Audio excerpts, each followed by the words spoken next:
We're in the Chovos HaLevavos, Duties of the Heart, fourth chapter of Trust in Hashem, page 420. Amru alecha me'aprushim. They say regarding one of these aesthetics, shenichlas l'mdina achas lahoros es yushvei avodas halokim. He entered into a community, and he was going to teach them how to serve God. And he sees the girls in this community all wearing the same types of attire, the same color. It's like a uniform. You know this? And each resident of the community had a grave dug next to his house. So it doesn't take much to go into the grave. Just got to walk out the door, you go straight into the grave. You know this? All males, no women. This community was comprised of males. He said it's unusual. Why do we all wear the same color, the same garment, that you can't differentiate between one person and the other in terms of his dress? Because we don't want, there should be classes. You should recognize there should be a difference between a poor man and a rich man. We all dress uniformly, so there's no obvious indication who's the has and who's the has not. So the wealthy man should not be able to become pompous and to pride himself in his wealth. So nobody displays what his financial worth is. And the poor man should not be disgraced. He feels he's less than the other people. Everybody has equal feeling, equal sense of self.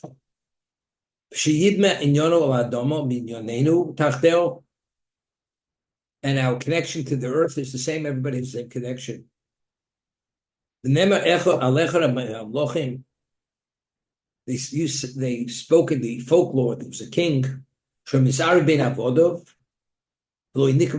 this king, he was the monarch. He would intermingle with his subject and nobody knew who he was.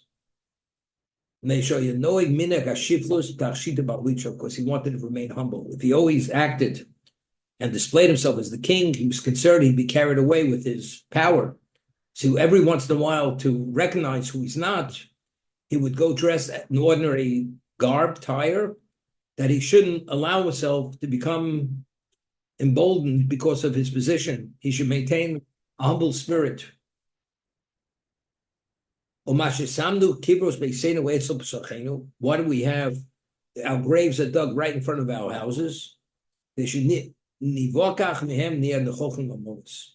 that we should be continuously confronted with the fact that whatever we are today, tomorrow is not here any longer. Everybody goes to the same location. Everybody goes to the grave. Not to get carried away. And we should be ready always to be prepared to go into the grave in terms of our behavior, in terms of whatever's needed. He said you didn't notice any women. We separate ourselves from women and we have no children. We have families, we have wives, we have children, but we set up a community not far from this community where that's where the residents are, where the women are, where the children are. Whenever we have a need, the person has to fulfill his conjugal obligation to his wife, he has to attend to the needs of his family. The person goes there, he addresses his responsibility, and then they return. Because we've seen the cost of a distraction. Because we live together with our families, there's an ongoing distraction. We can't focus on what we're supposed to focus on. And we see the tremendous loss because of this. Because we're not able to pay attention to what we should pay attention to. And the degree of toil and distraction if our families are with us. So they were arm's length from us. We could We address what has to be addressed. We return back to the base. And we have tranquility as a result of this. So we could focus on the world to come. We can focus on our spirituality. We're not distracted. And we detest and we see the worthlessness of the material. And when this ascetic heard this, it sat very well with him. This is the ultimate. He blessed them, and he congratulated them for their exceptional outlook on life, how you're supposed to utilize life.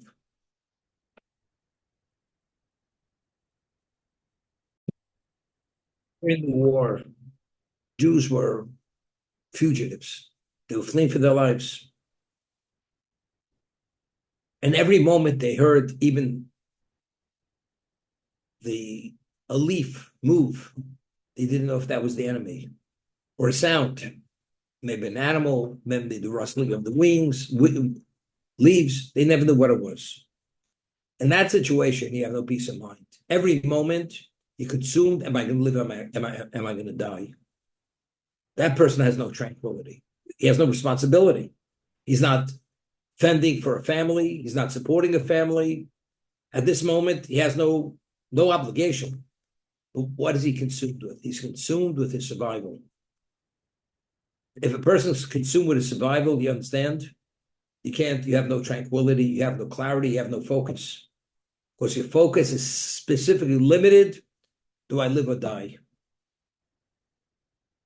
If a person's hidden away somewhere and in a location, a safe house, cannot be located, and he feels secure for an extended period of time, during that time, he's able to introspect. Because now he has nothing distracting him, and he's in the safe house, and he's guaranteed protection. He has nothing to worry about whatsoever. It's a person many years ago, wasn't observant. He was a doctor, did very well, and he was a jet setter. He used to go to Davos skiing, Jackson Hole, Wyoming. He used to go skiing with his buddies, private jet. And he was single, made a lot of money, and he wasn't observant, although he came from a very traditional home, Jewishly speaking. And he used to work late into the night. He had patients he had to attend to. But in his free time, he maximized on his free time. Dressed well, best restaurants, traveled. They said he was a jet setter. All of a sudden, he comes down with that syndrome. It's called Barr-Epstein syndrome. They could never figure out what exactly it's from. It's a level of fatigue that a person becomes incapacitated.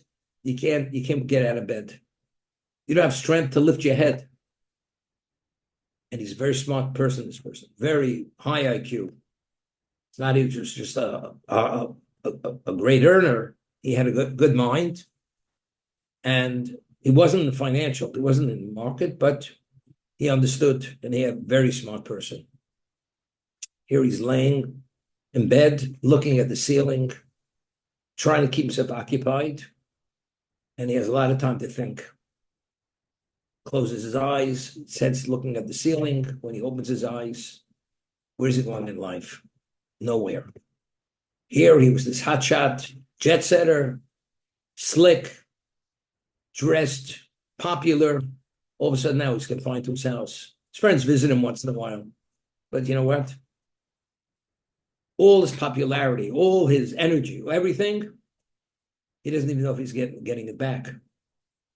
All of a sudden he began thinking, now what is the purpose of my life? Evidently it's not jet setting. It's not having a good time. He's single. He knows he should be married, but he put it off forever. And because of that setting of not wellness, he made a commitment. He's going to explore his Judaism. He's going to explore his roots. And if it makes sense, he's going to become an observant Jew. And as a result of that, he made the commitment, and he became a committed Jew, became observant, married a woman who was also what we call Baldas Tshuva, had a number of children, raised them properly, send them to Jewish, more than day school, yeshiva, and his kids are observant Jews. They have grandchildren today. But why? Hashem gave him a gift. He was put out of commission for about a year with this Bar Epstein syndrome, that he couldn't move himself, which gave him all the time in the world to think. And if you have time to think and you're a smart guy, you can't delude yourself anymore. Everybody's patting you on the back. You're a great guy. You pick up the tab always. You're this, that. You're the center of the party, the life of the party. In this setting, he's not the life of the party. So it was a gift. That he was incapacitated, it was a gift of Hashem. This brought him to what? To be able to see the light, so to say. And he made a commitment. Got himself poured tefillin every day, came to a minyan every day, studied every day. Gradually, he worked his way up to become a fully committed, observant Jew.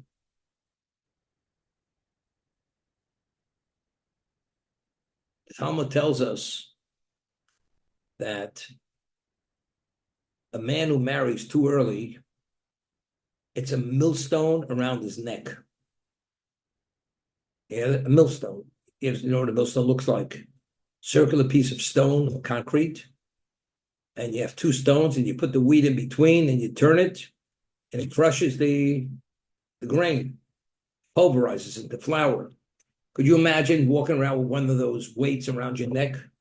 You wouldn't be able to pick your head off the floor. That's how weighted down you are. Marrying too early in life, if you're a responsible person, you're assuming responsibilities for a wife, you're going to have children. You're not going to have time to focus. Automatically, you can't do both things simultaneously. Therefore, if you could delay it, we're not talking delay it till midlife. Person get married at 16, at 18. Or maybe you should delay it for 20, 22. The Talmud discusses this. So it says, in Babylon, they used to push it off. Why? Because it was Rechem al Tzavoro. It was like a millstone around your neck. And that's exactly what he's talking about. Because to be able to go forward, you have to have clarity. If you have responsibilities and you are a responsible person, it detracts from the clarity, it detracts from the time. You don't have the time to invest. If you're involved in introducing people to get married, somebody says, I have a doctor. She's just finishing medical school now. And man says, I'm not interested. I want to have a wife. I don't want to marry a woman and finally get to know her in 8 years from now. She has to do a residency. She has to do an internship, a residency, and this and that. So what kind of life am I going to have? I'm not interested. Not interested. Because again, person is focused on the career and not on the relationship. Same thing. What is the career of a Jew? The career of a Jew is to serve God. That's our career. Everything else is only a means to what? To support that career. To support that vocation. Vocation is called serving Hashem. Being God's servant. That's what it is.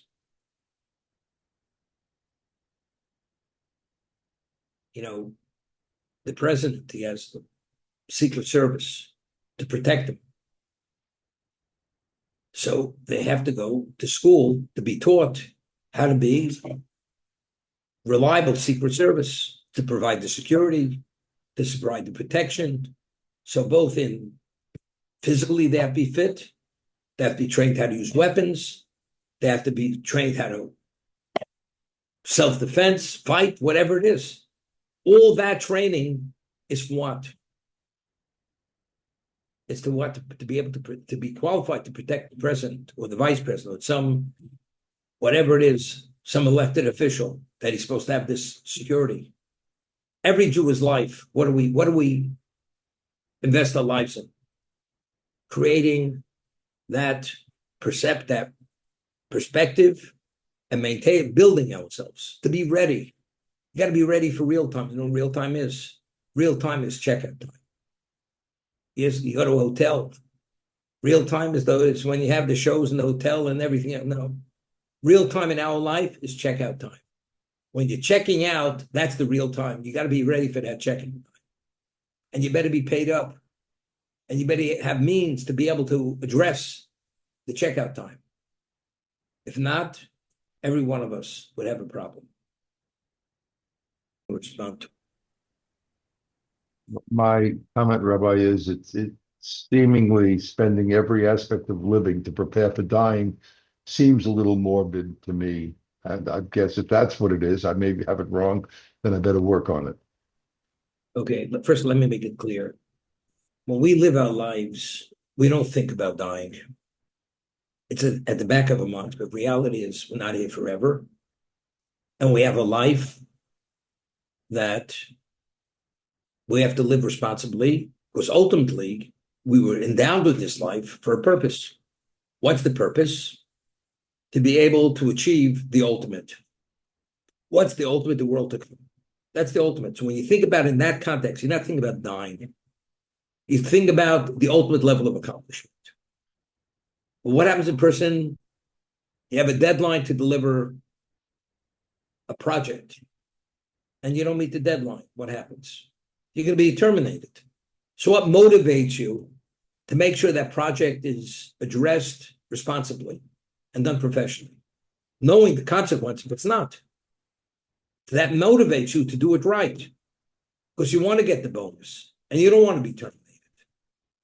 Factually, we're here to achieve, to be achievers, to build ourselves, to advance ourselves on many levels.